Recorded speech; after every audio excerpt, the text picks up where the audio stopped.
What's the second button? There is no second pass.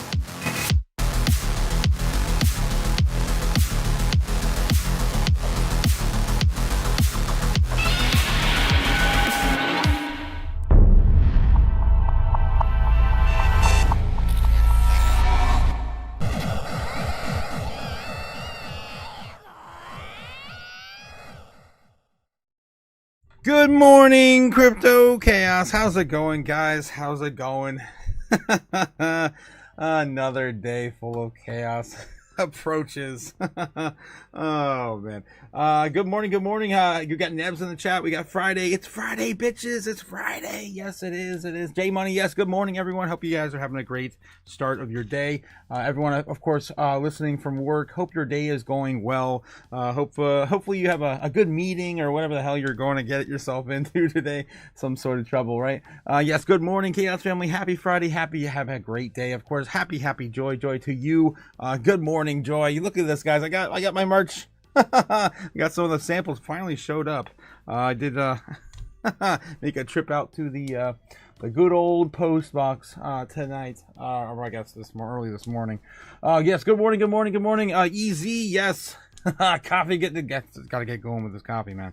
Gotta get going with it this morning. I did want to start a little bit early because we did have a long drawn out just update for where we are with Trump and President Xi. So yeah, listen to this, guys. I don't want to spend too much time rattling on. Let's dive into it real quick.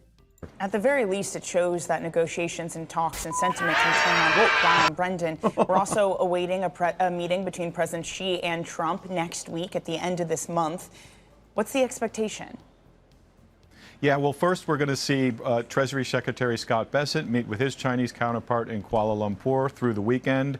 They need to extend the truce that expires November 10th. It's going to be a tough ask, though, because both sides have ratcheted up the tensions, the rhetoric, and the threat of export controls on, in China's case, with their rare earths, and in the U.S.'s case, with high-tech exports to China. So those talks are going to play out over the weekend. We've seen a pattern where they escalate the rhetoric and then they reach some sort of deal and they push back the next deadline another 90 days. That would be sort of the base case scenario that you could expect out of this. But there's a lot at stake, and China has realized that it really has a lot of leverage with these rare export controls that it can apply to the rest of the world.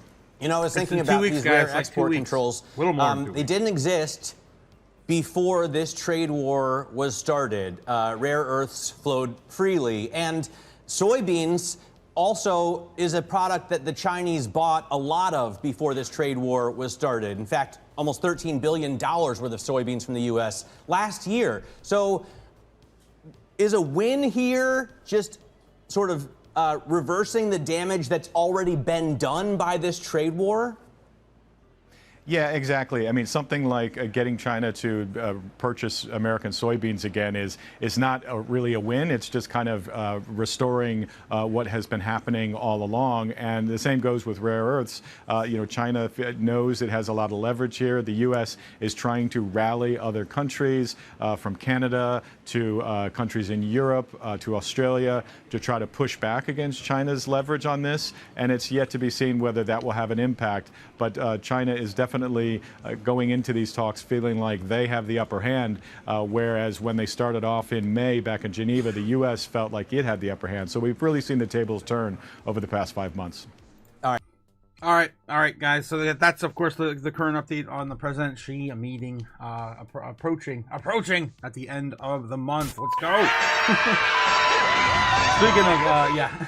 Let's go. Cody Bakula coming in with a one-up sticker in the chat. Thanks again, Cody. I needed it, man. This week has been kind of rough for me, actually. I had that experience with the gummy. I had lost a day there, and I've lost feeling in my two fingers on my right hand.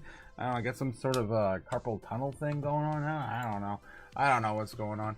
And it's getting super cold, man. It's getting super cold. It's hard for me to continue up with my regime. I tried running yesterday, and the freezing rain hit me, and I'm like, yeah, I can't finish this. I can't do this. So I have to try to find a gym or something here locally that has an indoor track. That's my goal for the winter.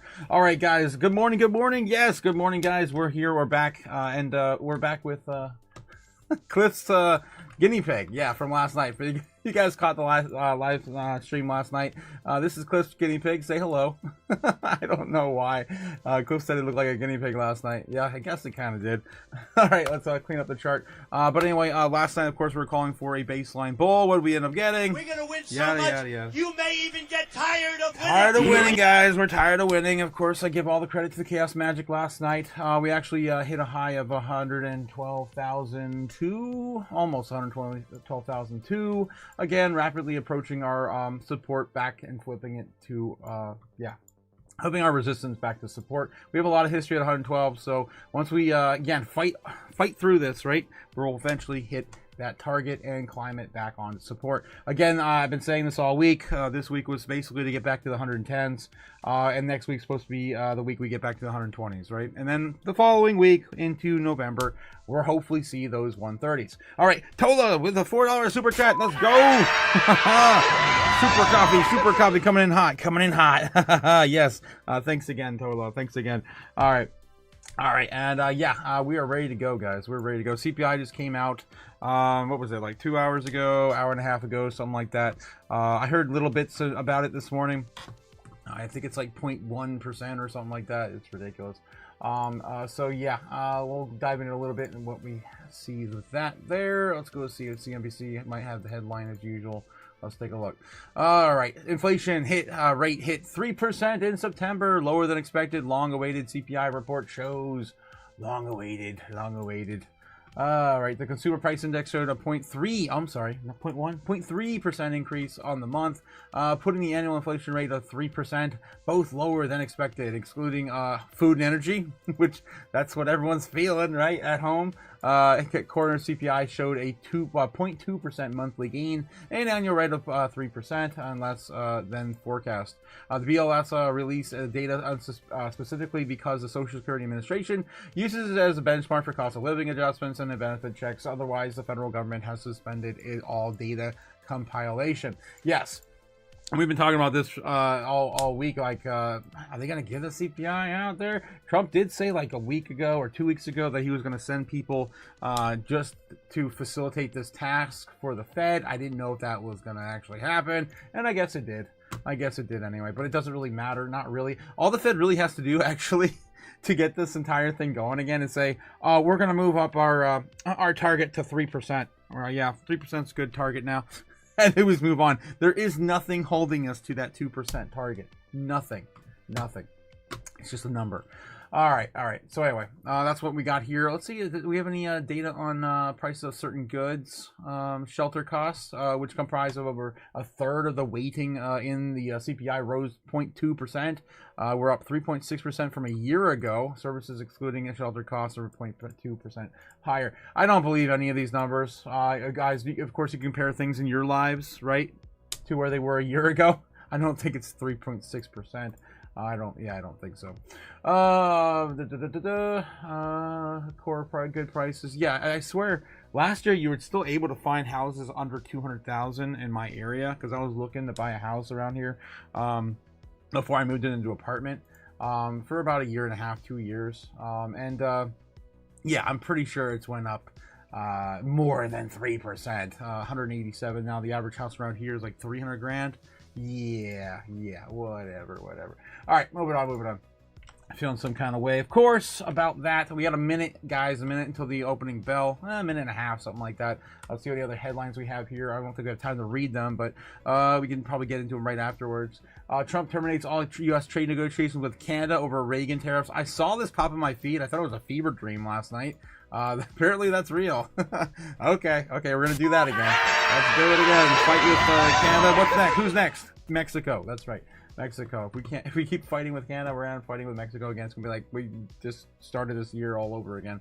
All right, let's get back into it. Should be ready right about now. All right, any second, guys. Let me go, catch up with the chat right before we go into this. Good morning, Crypto Chaos. Good morning, Cody. Good morning. Yes, hopefully next week, Cody, you will be ready for that Tuesday, Tinfoil Hat Tuesday. I know Nebs and I were talking about it with you last night. Hope we get that going. That'd be hilarious. I would love, of course, to do all that stuff with you guys. Danny says, checking in. Super Danny. Good morning. Happy Good Friday. Yes, happy Friday. Jeff Sharp looking green for a Friday. Let's go. It is. Monin Otaku. Good morning. Over the top shot. We got 20 seconds to the market bell, guys. Doom approaches possibly this morning. Up 1%. Almost 0.9%. In terms of the bell ringers, we don't have a lot of substantial historical performance to look at.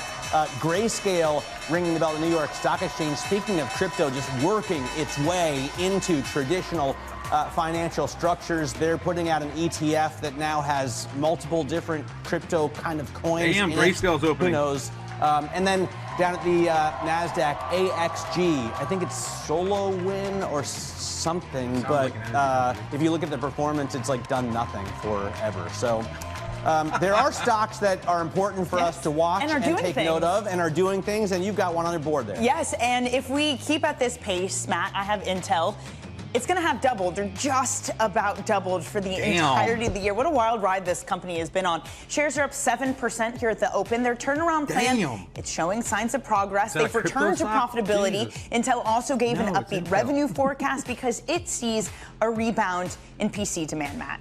All right, and speaking of rebound, Ford plans to build 50,000 more trucks at factories in Michigan and Kentucky in 2026, recouping about half the production it expects to lose this year as a result of a fire at the Novelis aluminum factory here in New York State. As a result, Ford is up more than 3% because it looks like the market expected worse and is happy to get some guidance. Ford shares actually doing really well this year.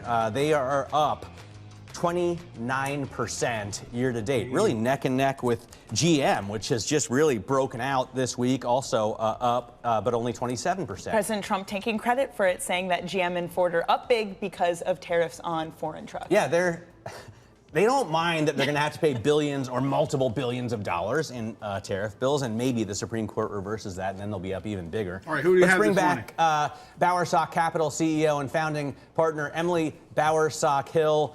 I guess that's kind of the story of this market, right? Things could have been so much worse, but is that really reason to rally this far, this fast? We're deep into the greed phase of the fear-greed cycle, and so there's a lot of FOMO going on, and I think that the momentum is very significant. So frankly, I think that as long as earnings overall don't really unexpectedly surprise investors, I don't see earnings themselves being a reason for a major market setback. And frankly, Intel's earnings and the earnings by Lam Research earlier this week, both of which are AI-related tech names, surprised on the upside. And I think we may see more of that. I was reading some research from Citrini Research that's done really excellent job on capturing the AI trade. Emily, they wrote over there something that has been a relative comfort in being able to stay long despite calls for an AI bubble so far has been the fact that most of the CapEx has come from cash and cash flow. You don't have a bubble until the majority of the expansion is done on debt. I bring that up because we have coming into the market $38 billion worth of Oracle coming in to secure financing for a data center that they're building for OpenAI. Does the use of debt concern you from these tech giants? That is You are right that until very recently, the AI spending was funded by free cash flow. And now the Fabulous Five are starting to take on debt to do this. I think the most analogous recent period in history that I'm looking to is the telecom boom. And the real build out was 1997 to 2000. A lot of that was debt financed. And so, yes, it does concern me that debt is now part of the equation. But I still think that if, assuming if you look at where we are versus that telecom boom, we're still a couple of years, 1 to 3 years away from that coming to an end. I think debt is one indicator that we're getting closer. All right. I'm over it. Yeah, I mean, we're gonna get more cheap money at the end of this month. There's about $7-8 trillion sitting in money market funds right now, ready to, of course, invest in something other than the decline of the dollar it's sitting in right now. All right. Waiting on, of course, that. Good morning, Chatty C with a $5 super chat. Let's go, guys. Let's get back in the headlines, see what else is going on. Let's take a look real quick and see what's going on with CNBC. Hope you guys having a great morning on Friday. Guys, it's the end of the week. Relax. It's just finally over. Of course, at your Fiat factory. All right. Yeah. It's Decker's Outdoor Corporation. All right. That's what they're talking about. Fox News right now. Business. CNBC, S&P 500, and NASDAQ at record highs. Which was a division of Emerson, was sold ultimately to a SPAC, which then became Vertiv. This was the first SPAC, and it was a Goldman SPAC. They knew what they're doing. I went to hear the guy speak, and the stock was like at 35. He goes, look, this thing, the data center, this could be good for us. Good call. Yeah, it has been good. One interesting wrinkle, though, Jim, is we're only about 20% into earnings season, but companies that are beating on earnings are underperforming the S&P by the most since about 2020. Their audio is like not even in sync. Okay. All right. Of course, this is what you get for when you get stuff for free, guys. $8 super chat coming in from McNerney. Let's go. I had to give you some number today. Hope your week gets better. Appreciate you. Thank you, McNerney. Thank you. Yeah, I'm hoping next week my hand will finally be done. It's been numb for like a week now since I went full ham last week into the merch store. Speaking of which, guys, we got the merch store live. Don't forget to hit the link and check out the merch we offer on the store. All right. Let's see what else we have here. Happy Friday, Ari, also here. Happy Friday, Ari. Again, guys, I hope you have a great day today. All right. It's also, don't forget, we also do a mixer with our Crypto Future every Friday night. So we're going to, of course, be participating with that community as well over on, of course, Rob's Patreon. Guys, the man with the gems. If you haven't already checked him out, the link is also in the description down below. Jeez, I got a whole bunch of links down there now. Discord is also there too. All right. What else do we have here in the headlines today? Since TradFi is kind of boring me this morning. Inflation remains well above Fed's target. We already read that. Palantir CEO Alex Karp says a company is in an AI arms race after the deal with Lumen. Social Security COLA for 2026 revealed following a shutdown-related delay. Trump Canada, yes, the tariffs over the we'll get into that. Trump terminates all U.S. trade negotiations with Canada over Reagan tariffs. TV ad. Oh, God. Donald Trump says he had terminated all U.S. trade negotiations with Canada. Trump said he was doing it because of the allegedly fake advertisement that Canada was airing that features former President Reagan speaking negatively about tariffs. Doug Ford, the premier of the Ontario province of Canada, recently said the province will spend $75 million on ads to run in the United States featuring Reagan criticizing tariffs. That's weird. President Donald Trump said Thursday night that he was terminating all trade negotiations with Canada because of that propaganda ad, I guess. We have propaganda everywhere. Featuring former President Reagan speaking negatively about tariffs. Let me see if I can get that over on X. Don't want to spend too much time on this, but I at least want to see the real deal, what they're talking about. Canada ad Reagan.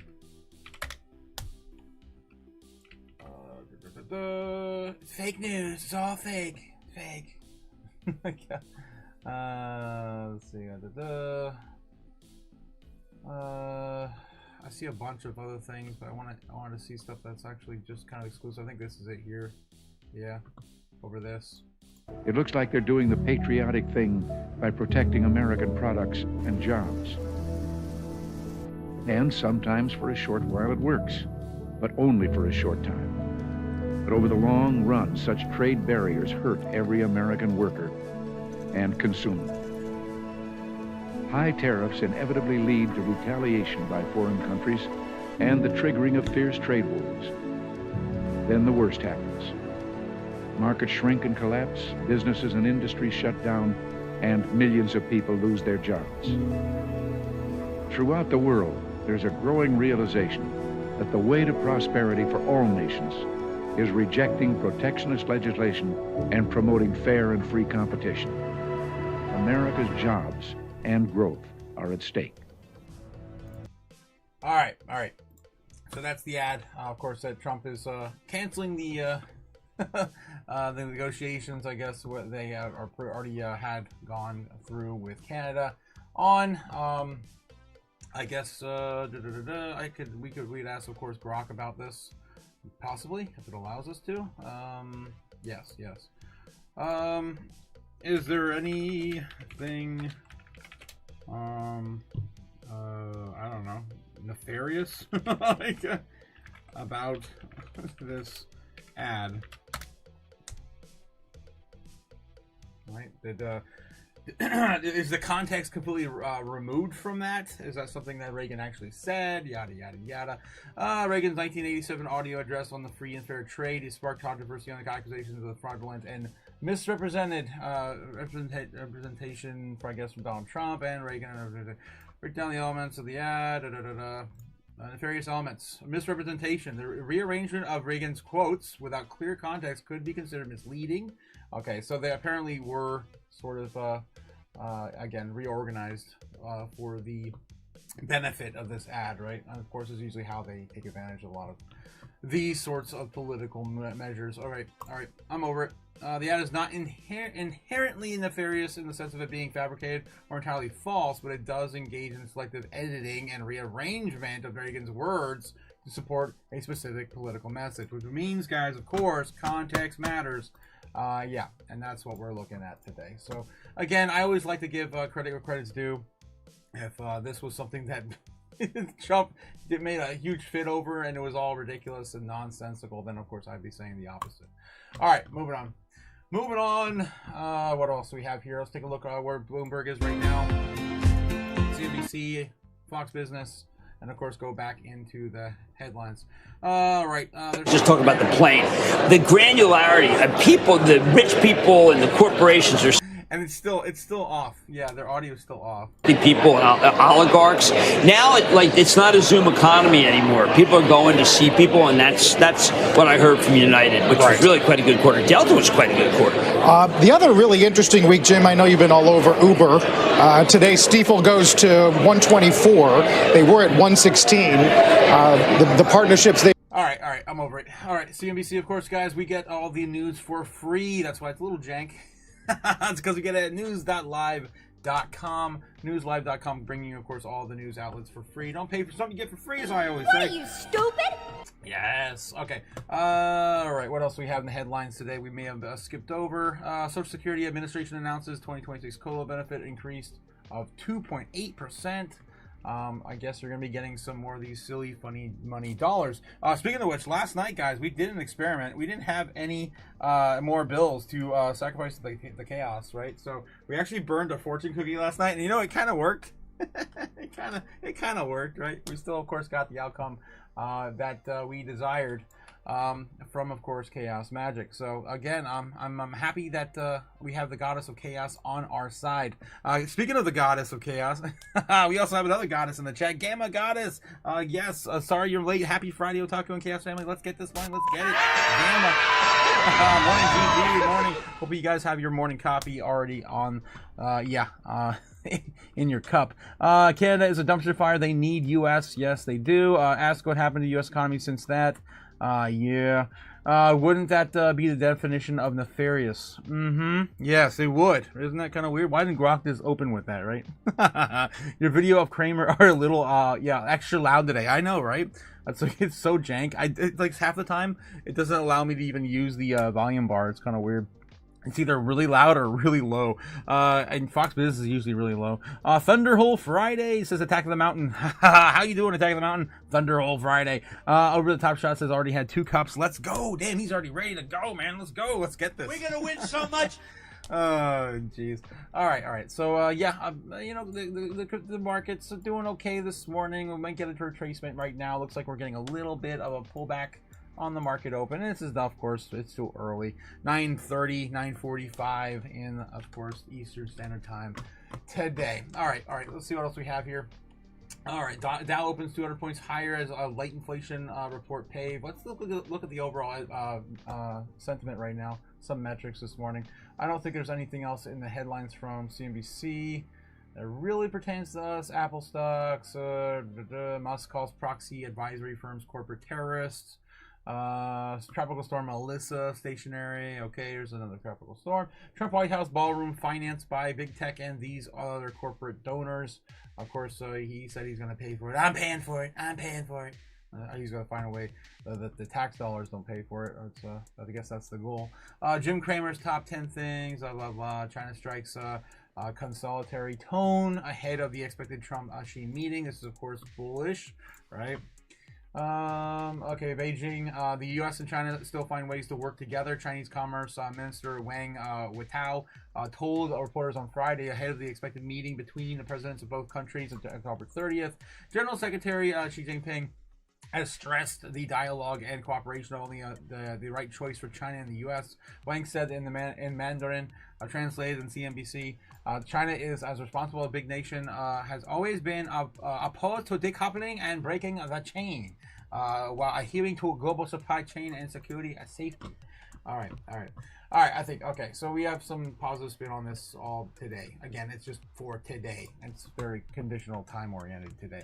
How to tackle private credits, cockroaches as contagion fears build. More cockroaches in the system. Family office fear dollar depreciation, lower investment returns in the wake of tariffs. The dollar debasement trade is still at play. What a cut in reliance of Russia crude purchases would mean for India. Not sure where they're going with that. BRICS nations are now, of course, 95% removed the dollar from as an intermediary, right? So that's of course, yeah, I'm not sure where they're going with this. Just trading on oil. Applied materials layoff of 4% of the workforce. Key Bank. Google, and inflation proof. Once as a inflation proof banana, prices are up 5.4%. Banana. We're talking about banana. What are we talking about? Something with a banana, action on Trump, or are we talking about just the fruit inflation? Once dubbed the fruit inflation forgot. For their long history of stable prices, bananas got even more expensive in September. Not only that, corn. I always like to keep cans, of course, ready in case I need them in the kitchen for whatever I might be cooking, right? And I just don't have time to go out and go buy something, right? So I always keep a relatively, decent amount of every ingredient on hand. And I ran out of corn the other day, and I hadn't bought corn in since I think 2024, maybe 23. And I remember it used to always be like 35 cents a can. Now it's like $1 for a can of corn. Are you kidding me? It used to always be under like 50 cents or right around 55 cents, something like that. So yeah, it's not just the fruit inflation that we forgot about. It's also vegetables and everything else. Food is definitely going up. It's insane how much it is right here. And we produce a ton of corn. That's another thing that's freaky too, is we overproduce corn in the United States. Mostly it's feed, animal feed. All right, anyway, enough of that. The cornonomics, the vegeonomics. Okay, moving on into some other things, other headlines here. Trump, of course, terminating Canada negotiations. Let's get into some metrics, and of course the overall sentiment right now and how it feels in the United States. Let's take a look at fear and greed. Fear and greed right now in the United States is sitting at 31. That's about 1 point higher than it was yesterday. That's not too bad. Crypto fear and greed right now sitting at 30. That's again, I think 2 points higher than it was last night. Last night we entered extreme fear for a little bit, so I guess not too bad. Not too bad. Still, like overall, the overwhelming sentiment still hanging heavy over all the markets in general. The Dixie this morning, how's the Dixie doing? I would expect the Dixie to be going up if we're still sitting in fear, but no, we actually fell off a cliff here. It looks like right in the beginning of the morning. You can see right here, sitting at 99, dropping from 99, losing that to 98.8. Again, this is the highest, higher levels we've seen in a while, at least in a week. We haven't seen the likes of 99 since the beginning of the October, I think it was. 99 here, October 15th, 9th. Yeah, that's about it. And then, yeah, we of course went back. We have to go all the way back to like maybe August or something to see 99 again, or further. Yeah, August 1st, July last, the 31st. Yeah. All right. So that's where the Dixie's at today as well. Let's take a look at Crypto Bubbles. How are we doing this morning? How we doing? That's on the month. On the day, we're looking pretty green. We're looking pretty green on the day. 1.7% right out the gate. 1.5% on the top 200. Looking pretty good. Anything? Any opportunities here? It's still pretty early. On the week, everything is up. Not a single opportunity in sight now on the week. On the month, there's some opportunity there. We still have the likes of Aster down 50%, MYX down 70%, AVAX down 45%, SWE down 30%. I'm just rounding these numbers up, guys. 33% on Render, 22% on Ondo. Yeah, I mean, there's some decent opportunities here. I'd say on the monthly, you're looking for 30, 40s for sure. At minimum for a good swing. You know, opportunities. You guys are looking to try to maybe pay the bills next month. That's all I'm worried about is paying the bills next month. Just hodling my stack as long as possible. Yeah, I'd still probably be looking at AVAX. I do love this huge pullback. Again, if you go to the 3 month, it goes down. It's only down 18%. So I think AVAX could probably have a quick turnaround. Hasn't done anything this year. Still down 26% in the overall in the year. And it hasn't really moved at all. We haven't seen any of these coins do anything this year. Nothing. We haven't seen a single real run yet. 34% down on the month as well for Say. I do like this coin as well. I mentioned that at length yesterday as well. Down 55.6% on the year. I think Say is going to have a good run again. SWE, I've been going back and forth on these coins, guys. SWE has actually had an increase this year. I'm going to kind of leave that out of the equation today. It's about sitting at about roughly even from the gains is down on the month where it's up on the year. So I'm going to say, let's just, I'm going to be looking at more Say and AVAX. If you guys are in Aster, maybe continue to DCA to Aster. Still up, you know, since it launched. May have found its bottom though. It looks like it may have did. So could be a good opportunity to, and a good position to jump in right now. Any other movers here? Big movers down the down end. Those are my top picks in the top 100, guys. Don't fade some of the latest and greatest coins with the pullbacks we have today. This could be the last opportunity. You never know. All right. Let's take a look at the same thing over on the top 200. Again, everything's still up on the day. No really big opportunities here. On the week, we don't even have 20% on the week except for Form. If you guys like Form. Oh my God. Linnea's down 12%. Saros is down 60%. That's a huge one in the corner over there. Saros, of course, is still a newer coin-ish from the breakout this year. Still up hugely, massively, up 4,800%. All right, what else we have here in the month? Like things haven't run. Of course, looking for the opportunities here. I don't know, man. Egan Cloud, down 40% on the month. Hasn't done anything this year, down 66%. I don't even remember what the hell that even is. I thought it was a gaming token, but I don't think it is. DYDX still down 50% on the month. On that pullback as well on that project. A lot of these new coins have just launched, right? I have these huge pullbacks still finding their bottoms, like Linnea. Jido, I've been talking about Jido and Wormhole. Wormhole, I do like this 33% pullback on the month. It hasn't done anything on the year. It's down 73% of the year. This one I do believe is going to have a quick turnaround as well, just by looking at that. Unless we just don't get the coin season at all. What are you, stupid? Yes. Oh, Berachain. Berachain's down 30%. This one came out this year too and really surprised a lot of people. I think this has finally found its bottom as well. it's still a newer project. I don't want to get too crazy into new projects. If I had to start a new portfolio right now, maybe I'd be looking at Chain. I do like Wormhole though right here. Of course, down hugely on the year, and of course down 33% on the month. All right, those are my top picks. I'm probably just going to stick with Wormhole and maybe either Jido or Chain. Again, guys, maybe fill that with whatever coin that you're still bullish on and continue to DCA into. Kita's also down 33% too. It hasn't had much of a exposure here recently, other than the meetings we just had. It just had a huge pullback in the last week. It looks like in the last hour, just nosedived. I don't know. I don't know enough about that. I've been watching that too closely anyway.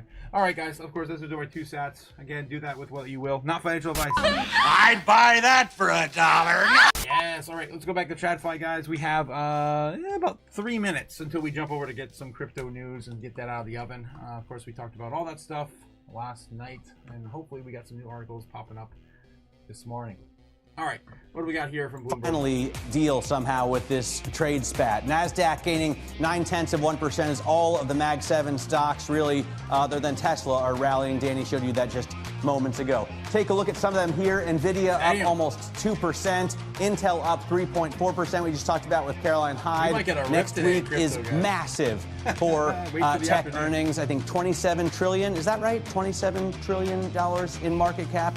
Reporting next week. Yeah, and then sounds about right. Look, what are we going to need in order to make the AI bubble work? It's going to be power. So Oklo up another 8% today. Grindr, I have no idea what's going on with Grindr, but it's being taken private here, and I wish those gentlemen luck. Up 26% and change. Newmont Mining down as gold continues to retrace its spike higher, and then Cypher Mining up 10% today. Danny?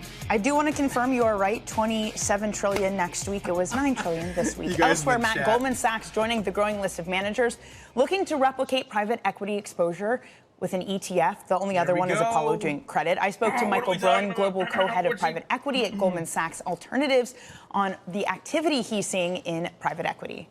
We certainly think that deal-making volumes are back for very fundamental reasons. First of all, private market valuations have stabilized. At the same time, you have seen volatility come down, and importantly, you've seen base rates reduce and credit spreads reduce. We certainly see it as a more constructive environment, and we certainly think that that backlog will allow for a lot of interesting deal formation on the buy side. GSAM's Michael Brunn there. He says private equity is doing well, and apparently Goldman agrees and thinks everyone wants exposure via their ETF. But they're not buying private companies, they're buying public companies, which begs the question, if you can make an ETF with private capital returns via public companies, why would you ever invest in private equity to begin with? All right. Moving on. Okay, let's see what else we have on CNBC, Fox Business, and then, of course, rip the Band-Aid off of the crypto news this morning. All right, look at my Advanced Micro, of course, AMD, and Fox Business. What are we talking about? Nothing. All right, they're all going on break right now. All right, let's go into, of course, crypto news. Before I do that, though, guys, we'll, of course, catch up with you guys in the chat. I see you guys popping off over here. I got to dive back in. Let's go. All right, yes. Your videos of Kramer are a little extra loud today. Yes, that's what happens when you get the news for free. It's a little jank over there at newslive.com, but we get the news for free. Yeah, of course, don't pay for something here for free, guys. Back at the gym, pumped up with the pre-workout and caffeine, says Danny. Yeah, hopefully the market pumps too. Danny says, I've been a little sick this week. A cold has been circulating around. Swole is the goal, size is the prize. There you go, Dylan. Let's go. That's a good motto for the morning. Pump. Yeah, good morning, brother Otaku and community. Good morning, AF. How you doing? I love corn, says Dylan. I do too. I try not to eat too much of it though, because it doesn't really have too much nutritional value. The Vegenomics, yes, Nebula Nerd, the Vegenomics, but 35 cents. It used to be 35 cents for a can of corn. Now it's freaking 87, $1, $1.10, $1.05, depending on where you go. It's absolute highway robbery. Danny says, buy salmon, descale it, cut it to 2-inch cuts, and then put it in a Ziploc bag and then freeze it, and then cook it in about 12 minutes in the air fryer, says Danny. Fast, good protein, lime juice, olive juice, salt and mustard. Danny. I think he knows about Grindr. Yeah, Dylan, yeah. I laughed. I saw that in the corner of my eye, and I couldn't stop laughing. And when he's sitting there like, I don't know what that is, but it's good. It's up. You know what that is. Jeez. Danny says if you get a half a salmon for $20 to $30, damn, that's how much a half a salmon costs these days? Damn, $30. About 10 pieces of it and about $2 to $3 pop. It's about $2 to $3 a pop. Okay. He's saved his number like it's the guy's last name, John Grinder. What the hell? Oh, jeez, easy. All right, guys, let's see what we got here in the crypto news this morning. Let's start with, how about Daily Hodl? I really like Daily Hodl. Vantage Bank and Custodia bringing crypto to U.S. banks with tokenized deposit platform. We can take a brief take in that. Stock market correction that could feel nasty incoming, according to Morgan Stanley Chief Investment Officer. Okay, yeah, we can take a look at that too. Crypto asset BNB surges after President Trump pardons Binance. Yes, we talked about that great length last night. If you didn't catch that, guys, of course, you can go back and always watch the live from last night. Visa and MasterCard to pay $200 million fine settlement after allegedly forcing users to cover costs of fraudulent transactions. Yeah, that's scummy. Coinbase links $375 million deal on purchase on chain investment platform Echo. Yeah, we've been talking about Echo for a while. I really don't want to go into that again. U.S. bank flips bearish on red hot group of stocks despite predicting sugar rush stimulus. The sugar rush stimulus. I love that. That's awesome. Let's go. Sugar rush stimulus. Who the hell wrote that one? Alex Richardson. Nice. Yeah, it's gonna be a sugar rush in the first half of 2026. That's what everyone's, of course, predicting us rolling over into 26 with more money printing. BRICS nation, Russia decelerates de-dollarization of 90%, 95% of trade with China and India now in local currencies and not in the U.S. dollar. We've been talking about this all year, and we did read this one last night, so I don't want to get into it again. But yes, guys, they're done. They are done with the Dixie, and they keep selling off more and more almost every single day. There was a huge, what was it? I think this article actually went into detail on it. It was a huge amount. I think it was like 20 or 30 billion dollars was basically sold in their U.S. treasuries. Again, the last one we just had was I think it was a month or two ago. China just sold off like $8 billion, something like that. And of course, America prints at $8 billion like it's nothing anyway. We just, of course, printed another 5 or 3. I was like, this month we've actually done it three times. Probably a total of like $25 billion or something like that printed in the last month alone just to pay back our debts. From all these countries. Vantage Bank and Custodia bring crypto to U.S. banks. Okay, let's get into some of these headlines and see what else we can grab up to. Unlike existing stablecoin providers, which often operate on fragmented platforms, the initiative addresses the challenge of interoperability by introducing a single digital token can function as both tokenized deposit and stablecoin. This is Custodia Bank and Vantage Bank is unveiling a new platform to allowing U.S. banks to tokenize customer deposits. The innovation enables consortium of member banks, credit unions to extend future-ready financial products to their customers without undermining deposit stability. Consortium member banks and credit unions will also gain the benefit of the premier patent portfolio pertaining to protocols and tokenization of U.S. dollars on blockchains. Can you guys believe we're finally here? I really thought this was going to be a 2028 narrative, and here we are. We're talking about the banks, of course, with in custodian wallets at the bank itself. It's insane. And apparently, Custodia has been developing since 2020, so this is nothing new for them. The platform is available to the community and regional banks, marking a shift in the world banking, which has, of course, long been cautious about embracing blockchain technology due to the regulatory concerns. And, of course, hopefully, by the end of this year, if you, of course, watched the live stream last night, we went into, of course, all of the current sentiment from our lawmakers, policymakers in America, and they're all pointing towards this being done before Thanksgiving, before Christmas, before 2026. That's the goal. It's kind of loose-ended or right around, yeah, those time frames. Stock market correction that could feel nasty is incoming, according to Morgan Stanley's chief investment officer. Morgan Stanley's chief investment officer, chief U.S. equity strategist, Mike Wilson, is warning of a stock market correction in the short term. In the CNBC interview, Wilson says 2 factors could trigger an intermittent downturn. I think we'll have be able to a tradable correction that will be those three things you mentioned. First would be U.S.-China trade tensions, which we're kind of walking towards this right now. You know, the deadline, it's going to be the 10th, I believe. So we're about 20 days or less away from that deadline, but still it's looming. The markets may get nervous around that, and then, by the way, it's a correction. It's not like we're going to go back to where we were in April, but a 10% correction would feel pretty nasty, he says, for the stock market. The second reason would be we get the funding market stress, which by then, by the way, the Federal Reserve Jerome Powell talked about last week. That's one of the reasons why we might end quantum tightening a little bit earlier next year, because we're starting a little bit of the funding stress, which is essentially the bank reserves are maybe a little too low for the liquidity we need, not just the financial markets. What about the economy? What about the people at home right now that are struggling to paycheck to paycheck and they can't afford ends meet? They literally cannot afford to eat and, of course, pay the rent at the same time. But not for this economy, which I think could be booming next year. So there are two reasons I think we could see some corrective activity in the near term. Very, very, very, briefly mentions it. Wilson said that if the Federal Reserve cuts stocks and thrive in times of those monetary policies will likely benefit. Now that we think the Fed will get into the program, we'll start cutting rates in a more meaningful way, since the data confirms what we know, which is that the labor market is not that good. Yeah, it is not that good at all. That's an understatement of the year. And then when that happens, we will really transition to the interest rate sensitive parts of the markets that have been languishing. Things like housing, things like consumer goods, the stuff I'm talking about, the durable goods, the areas where the pent-up demand is.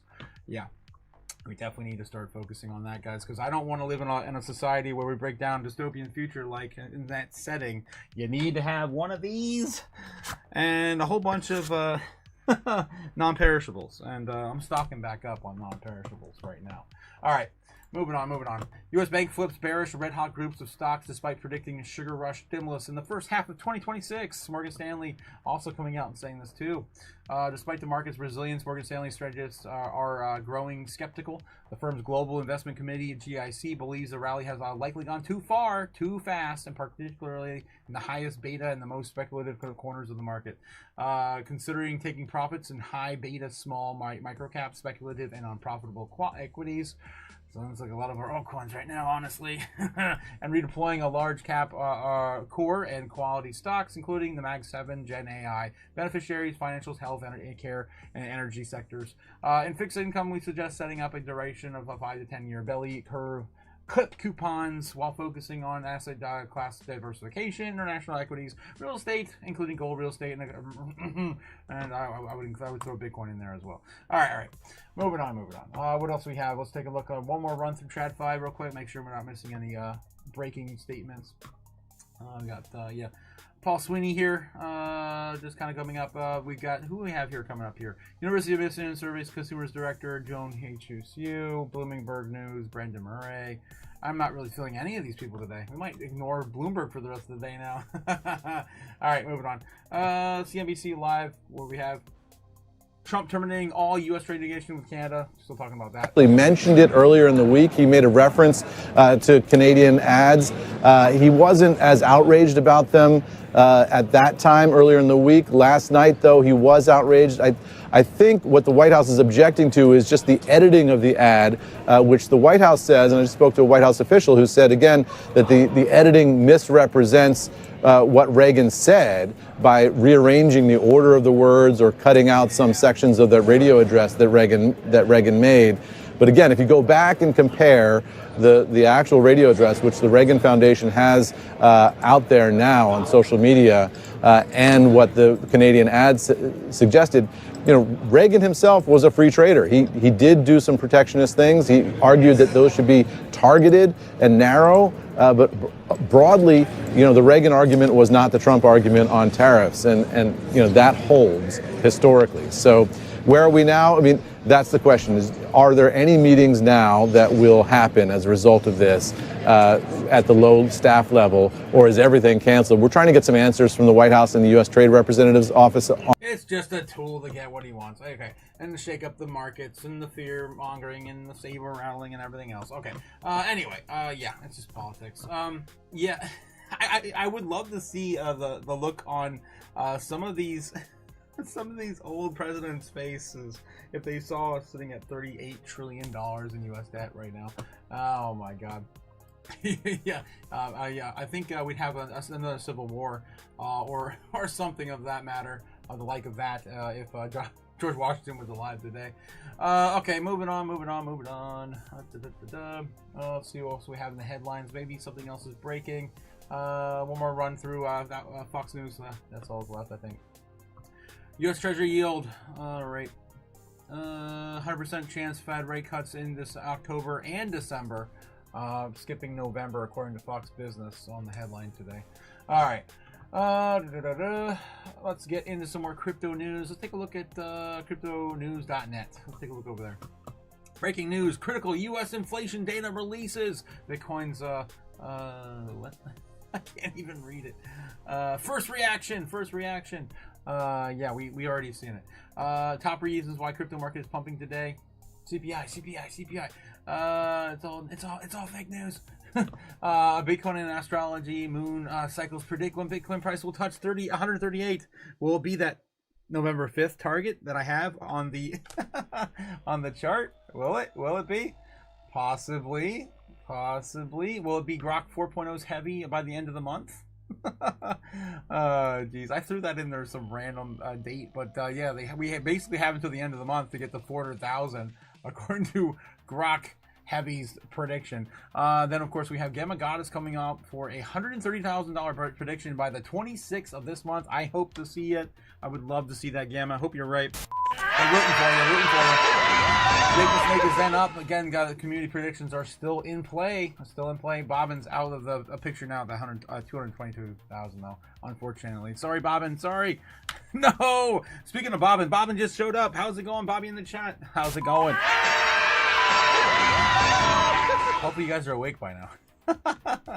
I'm on blast today with the buttons. Yeah, target for 1,000 subs for. Oh wow, we already passed that. Wow. Look at that, guys. We made it before, of course, October. We actually got in like really early in October. We hit 1,000 subs, guys. Congratulations. We did it. All right. So I can wipe that off the board. That's awesome. Let's make a new one. How about 1,100 by then? Let's just tweak this a little bit. Tweak that a little bit. Right now we're sitting at like 125, something like that. So it's about 75. It's gonna be kind of hard to do, but you know, screw it. I'm gonna put that into November, maybe the middle of November. I give myself some time, of course, to acquire that target there. Speaking about the beginning of November, though, we have these price targets here. Nebs and Jake the Snake all kind of jumping ahead of me now. I was calling for the 5th, mainly because we have another full moon on the 5th. Nebula is calling for 129,000 on the 4th, and we've got Jake the Snake going a day afterward for 130,000 as well. Guys, this has been the plan. I've been telling you since last week. 110s recovering this week, 120s recovering the following week, and then the week after that going into the 130s. Hopefully, as long as we can stay oversold into November. That's, of course, we got to get through options expiring on the last day of October, which is kind of rare. Usually we are in like, you know, a few days or a week before options expiring towards the end of the month, the monthly close. All right, what else we have here? President Trump Xi meeting is right there. It's actually moving ahead now on the 30th, and from what I hear, he's going to be meeting Trump at the White House and not in South Korea. I guess Trump is exhausted. He's been traveling all over the damn place, it seems like. Okay, so that's, of course, a quick little update on the community-driven predictions, right? Anyway, the whole reason I went into there is because I wanted to jump into this. The Bitcoin and astrology moon cycles predict when Bitcoin's prices will touch $138,000. It's a very specific target, 138. We've been calling for that 133, 136. I think it's saying it's about 138. It's about the same. That price range, of course, being the top of the macro level, touching that again. Using the moon cycles to predict Bitcoin's movements. Ooh, it's kind of like the chaos magic we do every single night. Yes, with the moonstone. All right, and the burnt fortune cookie from last night instead because we didn't have any more money. I gotta go to the bank today, guys. I gotta get off here and go to the bank. Strawberry Dragon's coming with a $2 super chat. Of course, our favorite flavor of dragon. Hope you're doing okay, Dragons. Of course, I hope you get eliminated from your position soon. Oh my God. Stupid. Oh, Jesus. Of course, I wish you the best. I wish you the best. But I know. The robots are coming. They're going to take your job. All right. Using the moon cycles, yes. So yeah, Draz explained the dark phase of the moon, which has occurred back in October 13th, had actually pointed to a choppy price point for Bitcoin. And these coming days, October 10th liquidation event that saw 19 billion in losses in a single day. Nevertheless, the choppy price action expected to stay bullish as it continues to play out after the Bitcoin price bounced to 102,000 liquidation lows. That was only on Binance. Draz also explains that there was an energy drain coinciding with the last quarter moon, and follows the previously established trend of the Bitcoin price falling during the dark moon periods, with 4 out of the last 5 dark moon periods leading to a price decline in Bitcoin. Of course, the Bitcoin lunar cycles. Okay. However, there is also a silver lining with this advent of the new moon that began on October 21st. The new moon sometimes is unshared. What? Okay. And price reversals are leading to uptick in price, but nothing substantial yet. Rather, all the eyes are on October 29th when the real moon could begin. The real move could begin. October 29th, the first quarter moon is supposed to appear, and this will be the precursor to the next bright moon, which will be on the 5th, right? The 5th? Is it going to be the 5th? Yeah, so anyway. These have historically been bullish for Bitcoin's price and will lead into the month of November, where the bulls could be really take over. Crypto analyst Draz believes the month of November could lead to fireworks of the Bitcoin price, leading to a shared chart. The analyst shows the possibility of $138,000 territory, into the last quarter of the moon on November 11th. So it sounds like we're going to be probably running from the end of October into at least the middle of November, according to the lunar cycles. Oh my God. I had to touch that. It's been a minute since we touched it, right? Okay, good stuff. Bitcoin only relay gets EU green light. Okay, under Micah. Right. XRP price prediction, buyer hold support. There's a Hopium article there. Athena, dual stablecoin strategy. Okay. Canadian price judge says crypto platform not responsible for after a user ignored scam charge. PayPal's PYUSD fights its way through 6th place in the stablecoin Shark Tank. Bitcoin price forecast. Bitcoin reclaims 111. A lot of Hopium FUD articles, mostly for the most part. Now getting into. All right, let's go through TradFi again and see if there's anything else breaking, and then more crypto news. All right, what do we got? U.S. consumer sentiment drops to 5-month low. Yes, more doom. But let's then go. He backtracked quite a bit, and now we're starting to see it kind of stay at those levels. That's right. So consumers, when they first heard about those major announcements back in April, they really braced for a worst case scenario. We saw sentiment plunge and we saw inflation expectations spike. Moving past May and June, consumers started to feel slightly more confident that the worst case scenario wasn't coming to pass, and those inflation expectations started to come down. For the short run, currently, we're about midway between where we were a year ago and that peak in April and May.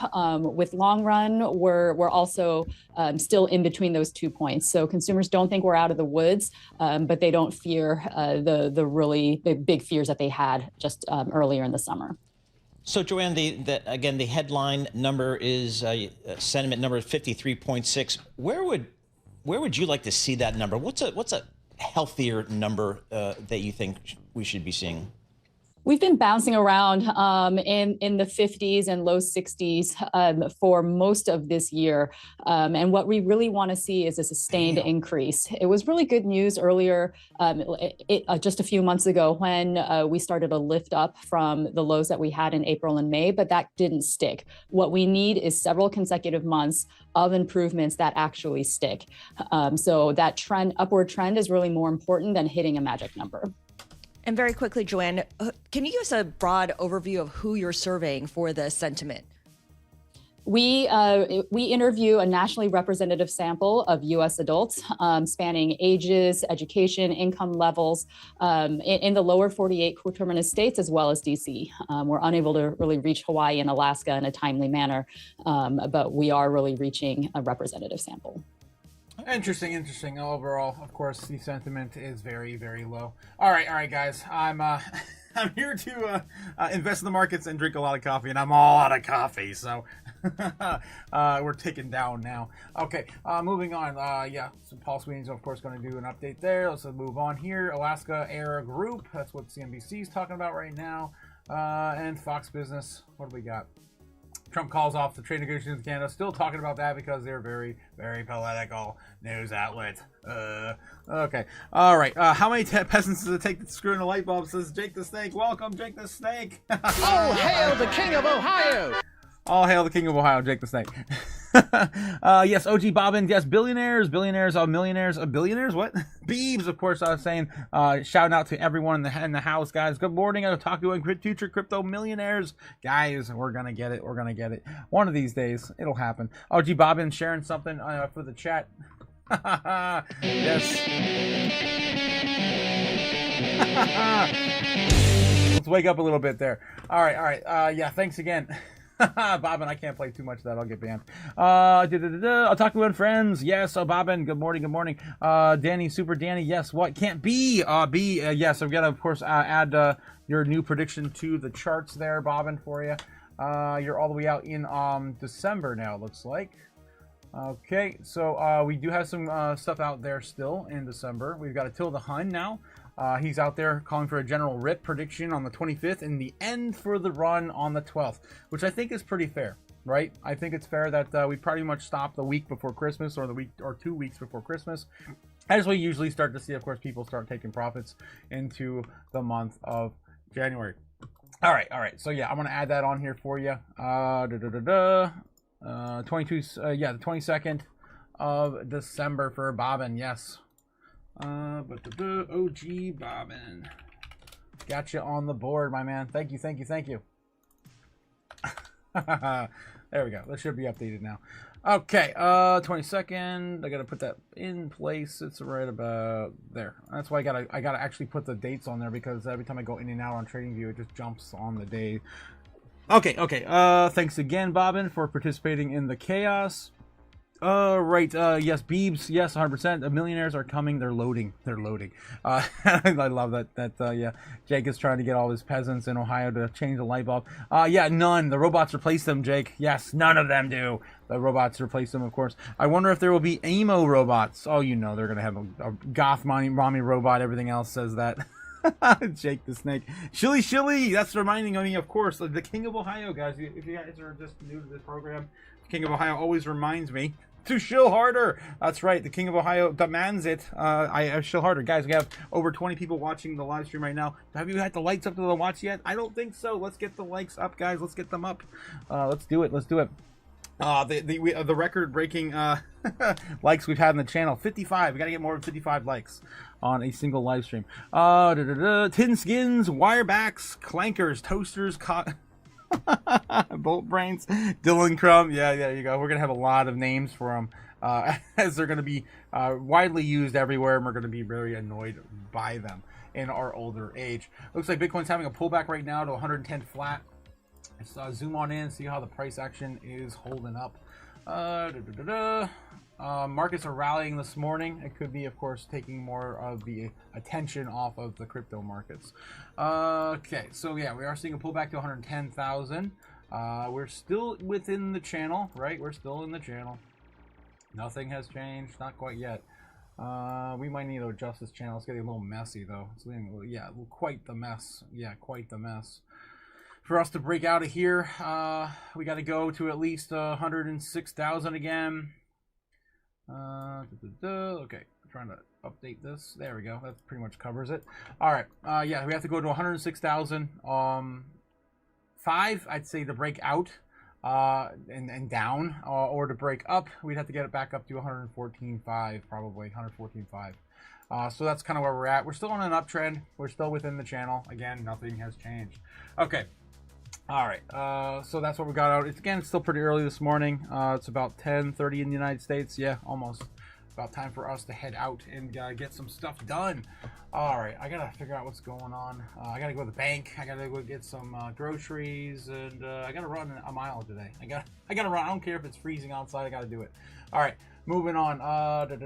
Let's go back one more run. Everyone's on break probably. Okay, more crypto news. Let's go to bitcoin.com, news.bitcoin.com. Crypto market chugs ahead. That Bitcoin tops 111,000 as wells keep buying.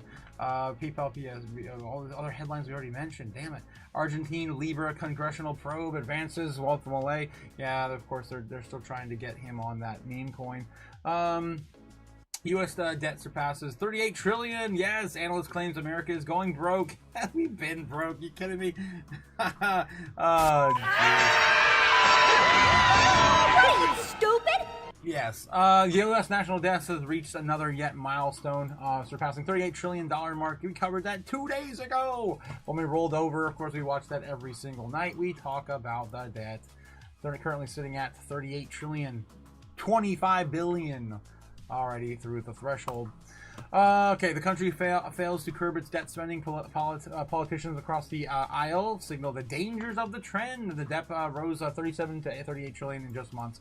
You know what? I wonder if David Schweikert has been posting anything lately. It's been a minute since I talked about him on my live stream. He's my favorite policymaker out of Arizona. David, I can never spell his last name. Schweikert. Schweikert. Yeah, that. 3 weeks ago. Let's go to his page real quick. I want to see if there's an update. 3 months ago. A month ago. Damn, he hasn't been on this month yet, I guess. Month ago. Yeah, he has no new videos. That sucks. I was hoping for something juicy here. But yeah, David Schweikert, of course, doing the Lord's work. Well, it is a government shutdown, and we've now been shut down for almost the whole month, so it makes sense. It does make sense. He's not posting these videos very often anymore.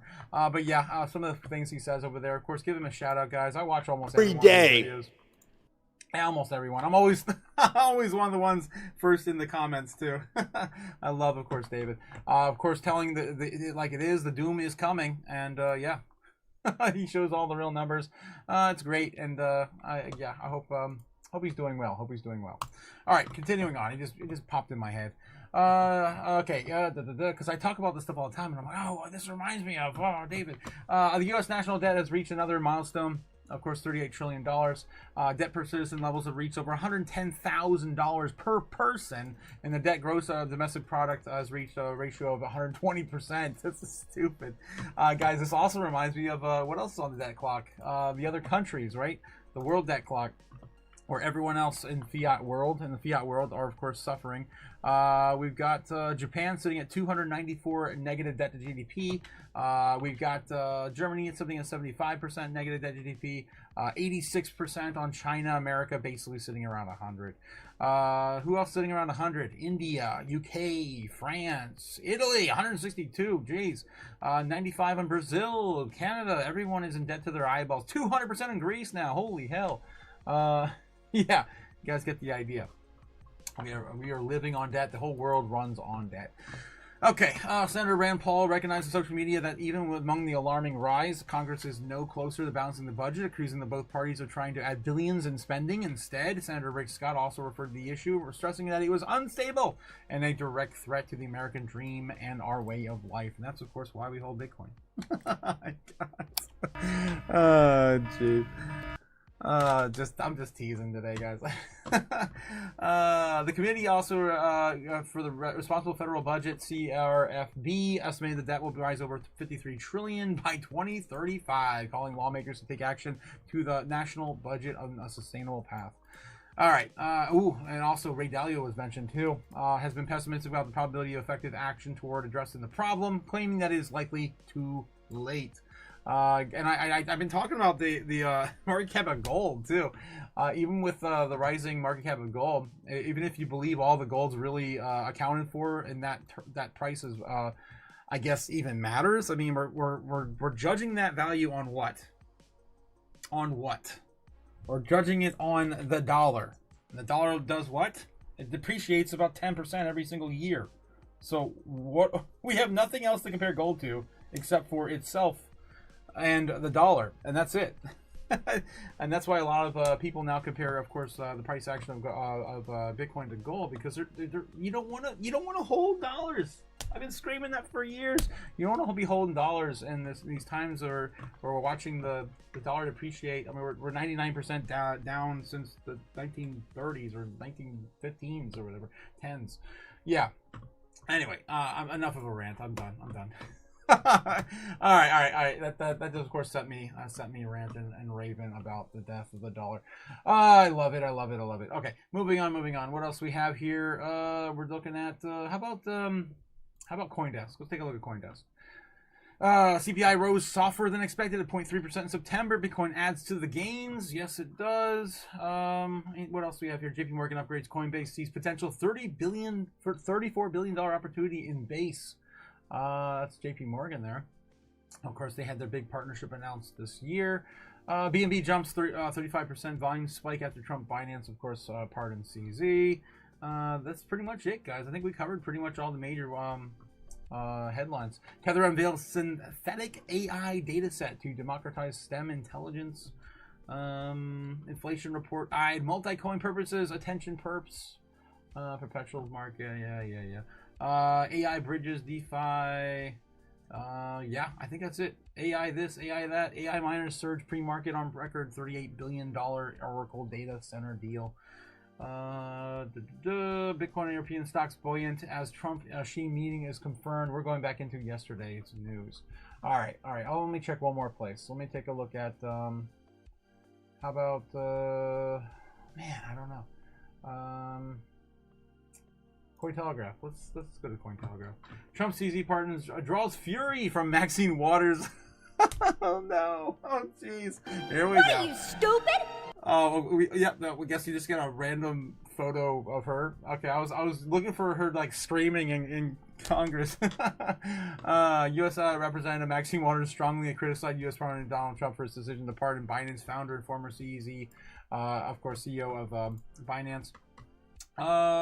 Trump pardoned Zhao on Thursday, saying people told him what he did is not even a crime. Waters, the top Democrat on the House Committee on Financial Services, hit back later Thursday, claiming it's a statement that Trump is doing massive favors for crypto market criminals. Of course, she's gonna roll that into that.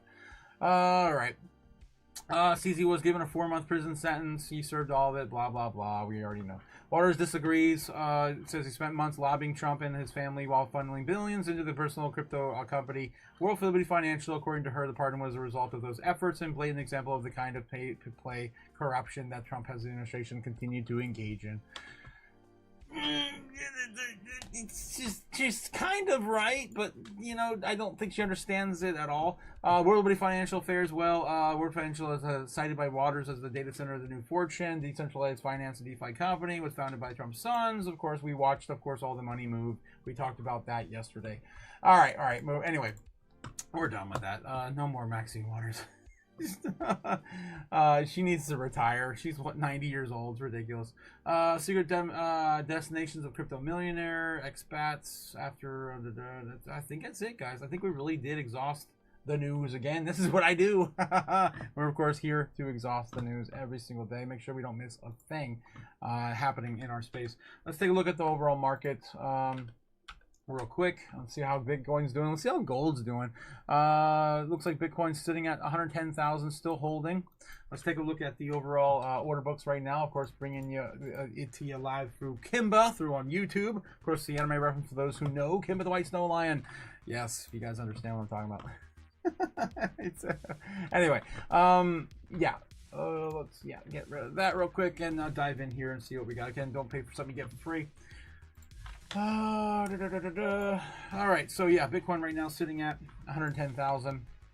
We have a lot of buying pressure below us. A lot of people hoping to get some of this cheaper Bitcoin at 107. This is the bottom of the channel. The top of the channel right now sitting around 112. Still, nothing has changed. Nothing's changed. These zones are still relatively new. As you can see back here, we didn't have any of this at the beginning of the week. We destroyed all that last week when we hit some of those highs again. So yeah, these is all new levels that are all kind of created this week. And now the strongest buy pressure we have is now only foreshadowed by the strongest sell pressure we have at about 119.5. maybe 118.5. It's hard to tell. I think that's 119.5. Maybe 119 flat, actually. Yeah, and then, of course, below, so we have that 107.5 level key area. All right, so yeah, we're still range bound. Nothing has changed. Again, if you wanted to say maybe this won't even last today, this could get eaten up today possibly, and we push this up to 115, 114, I think that was back there. If we go back to the chart, we can kind of investigate a little further. 114 flat, that's where that was. It's currently sitting at the top of the channel. But the most resistance we have is going to be the 112. We need to flip 112. We got to get back above water there. Of course, flip that into support, and then we start to run. All right. So anyway, that's where Bitcoin's sitting at right now. Again, winning last night. And of course, the chaos magic continues to win about 97% of the time. All right, gold is yummy, says Jake the Snack. Gold is yummy at what, 4,100? 4,100. Seeing a bounce here from 4,000 flat. Of course, we were talking about that pullback too for a while, and we got it. It's been struggling down here the whole week now. It seems like since Tuesday's fall off. Was that Monday? No, that was Tuesday. Yeah, Tuesday morning. That's when the drop came for gold and silver. Silver sitting at $48.63 an ounce. Yep, pretty much looking about the same area as well. Anything else happening here in our space? Any big movers? Ethereum's pushing up almost back to 4,000. It's bullish. A lot of altcoins still haven't moved at all today.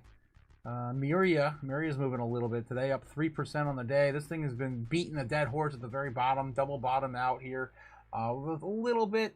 I mean, I could probably leave this on here the way it was, honestly. Still on kind of a bull trend to get back out of the hole. H-bar up about 2%. Just looking at random coins on my charts right now. I don't even hold all of these. I just random coins that you guys, big ones, of course, the top 10, top 20.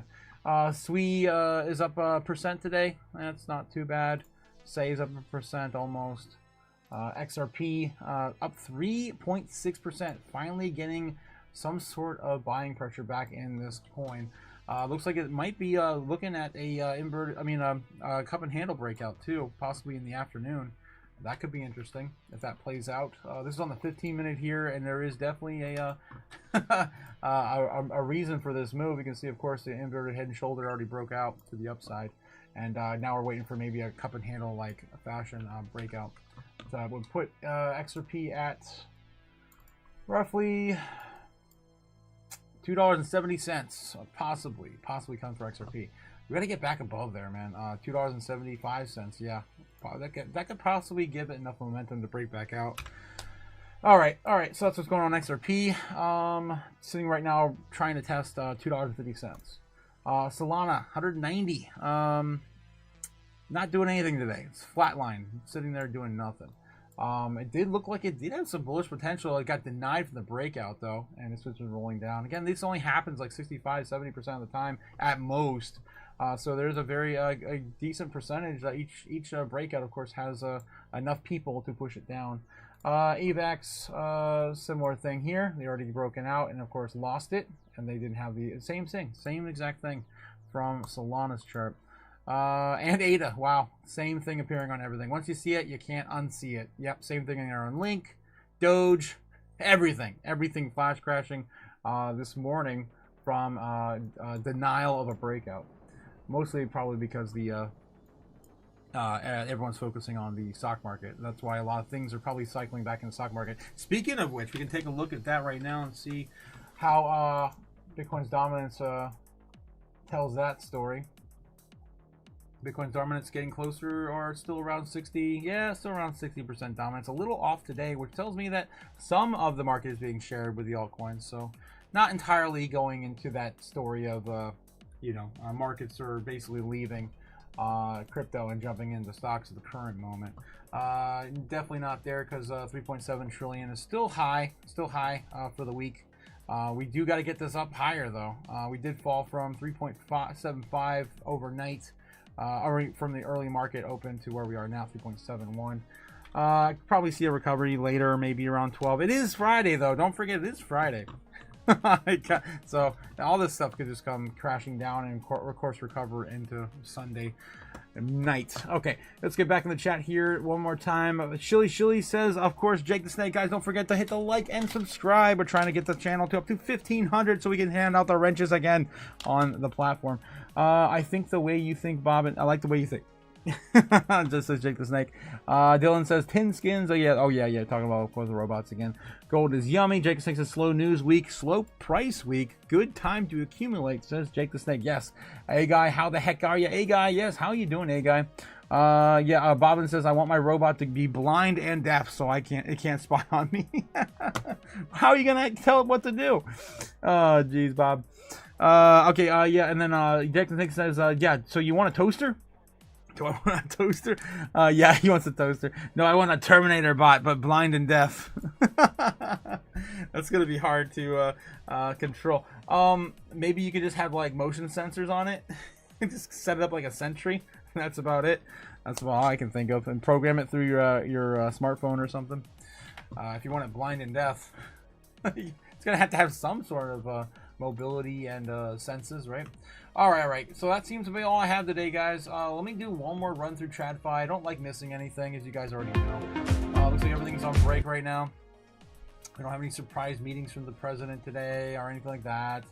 Not that I'm aware of. And the Fox business, which usually doesn't talk anything about our space. Social Security benefit increase, 2.8. It's up 0.3%. That's nothing. That's nothing. Of course, those poor people stuck on Social Security benefits. All right. Moving on. What else do we have here? TradFi headlines. Anything new? Anything breaking? I don't see anything new on CNBC. Fox Business. I don't think we spent too much time here. Inflation remained well above Fed targets in September, ahead of the cut rate. Of course, it's going to be very, very tailored for pro-Trump. You know, it's Fox Business, so the bias is obviously there. Musk pleads with Tesla investors. Conservative firebrand sues Google over AI lies. We need to protect the national infrastructure. I'm kind of over it. Coca-Cola recalls 3 popular products over potentially dangerous contamination. A lot of products being contaminated here lately. Jeez. Treasury touts progress reducing federal spending under Trump. All right. I'm not feeling any of that. Let's do one more run through maybe the news here. Let's go somewhere we haven't gone yet. How about cryptonews.com? All right. Any spotlighting new breaking stuff? China is the 3rd largest contributor to global Bitcoin mining, and why does matters? That's an old article from yesterday. Saw it yesterday. Kathy Wood backs Solana Treasury explodes 50% after revealing aggressive M&A Solana buys. That one's kind of new. Kind of want to read it, but I think it's stuff we've already known or heard about. Pudgy Penguins price predictions, Ethereum price predictions. Of course, all these Hopium articles popping up now. Of course, filling in the gaps because there's nothing new in the news. All right, guys. All right, I think we exhausted the news as always. I'm gonna doom scroll. Just a quick little doom scroll. It's always, of course, a surefire way to find some breaking news if it's not already written yet. All right, do some unfiltered doom scrolling real quick. Michael Seller says, "Don't wait until your banker tells you to buy Bitcoin." 100%. City of Lugano reveals a new statue of Satoshi Nakamoto. Yes, because the last one was stolen, destroyed, and vandalized and thrown into the lake or whatever behind them. So I do remember when that occurred. So they got a new replacement for the city of Lugano. Hopefully they don't do the same thing, vandalize it, throw it in the lake, and all that. Just in Crypto.com, files for National Trust Bank charter application. It's I guess that's big for Crypto.com. Payroll is coming on chain. ZBAC, of course, popping up in my feed through our partnership with Uphold. Yes, we talked about that partnership yesterday briefly. Users in the United States will now earn 6% back on setting up direct deposit with rewards in ZBAC and partners with XRP. And what is this? WMTX? What? World Mobile? World Mobile. Okay, and start building your crypto investments every payday. Details, coming soon for ZBAC. All right, Justin, JP Morgan to allow institutional clients to use Bitcoin and Ethereum as collateral. That's huge. My God. Can't believe we're saying these things out loud. It's crazy. Holy crap. Yeah, it's coming. It's coming. Oh, jeez. Yeah, soon you'll be able to buy a house and not have to pay a dime. Just show them your stack of Bitcoin or Ethereum. Oh, yeah, breaking $4 trillion bank giant JP Morgan just announced they will accept Bitcoin as collateral. Yes. U.S. CPI came in at 3%, expected 3.1. Rate cuts are now confirmed to happen. Yeah, basically. JP Morgan has announced a policy to accept Bitcoin as collateral. I would love to hear Myron come out or Waller and talk about this current state that we're in and the CPI data that they were just given. Hopefully we get some sort of interview from them before the Wednesday. Simon Garovich, of course, the CEO of Metaplanet, says JP Morgan has announced a policy to accept Bitcoin for collateral. That's huge, of course, for them. I don't know about them over there in Japan, but for everyone here holding our stacks. $4 trillion banking giant JP Morgan has just announced to allow Bitcoin as collateral. Everyone's, of course, calling for this. Everyone's covering this right now. Breaking. White House says it's ending all unnecessary regulations for Bitcoin and crypto. There, I mean, I guess that's very loose-ended and doesn't really tell us much, but okay. Just named JP Morgan to allow clients. Yes, of course, everyone is screaming from the rooftops on this, guys, as of an hour ago. Yes, odds for 3 rate cuts in 2025 hit all-time high. Yes. No turning back now, says Sailor. Hurry, matey. President Trump says he's working on a simple market framework to allow America to dominate Bitcoin and crypto. JP Morgan. You guys get it. Yeah, of course. That is the breaking news for today. All right, guys. That's all I got for you. I think it's a good place to stop on it. I don't like that smug face from Jamie Dimon, but it's good news either way. Of course, Bitcoin is in the spotlight, Ethereum as well for collateralized loans. Okay, moving on, guys. I'm getting back in the chat one more time before we head out here. Yes. Yes, Bobbin wants a toaster. Jeez. Yeah, Jake, hey guy, yes, doing good. Yeah, just on cruise control right now. Everyone should be on cruise control. Don't do anything stupid. What are you, stupid? Don't do anything stupid before the bull run, right? Nice, enjoy it. Yes, Jake. Yeah, tell your doggies we miss them. Yes, when you get back. Velocipuppers. Yes, Velocipuppers in the chat. All right, guys. Again, I'm gonna send you off with that. Oh, Jesus. Yeah, I'll send you out with that, guys. Of course, I got to do my run. Yeah, I'm going to go out there in a freezing rain. Hopefully not freezing rain today. And, of course, Eye of the Tiger it. Perfect timing on that alarm. All right, guys, I got to get going. Run some errands. Have a great day. Again, stay safe. Don't do anything stupid. Don't do anything stupid before the bull run. Oh, of course, we're going to, we're going to see better days soon. All right, guys. Later.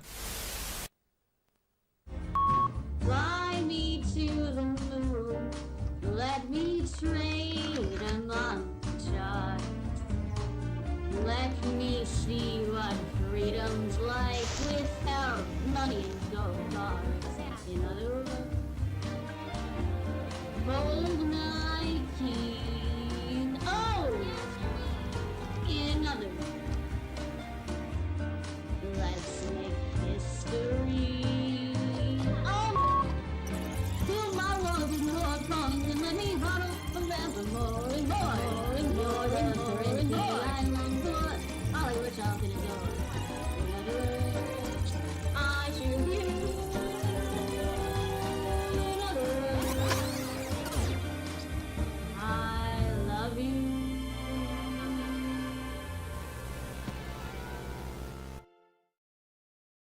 Damn! Gamma God is saying she cut her finger and also have a mini surgery next Wednesday, so she'll need a couple weeks to recover. Damn. Well, hopefully we get you in November. Thanks again, Gamma Goddess, for coming on the live stream a few weeks ago. That was incredible. Later, Nabs, my brother, King of Florida.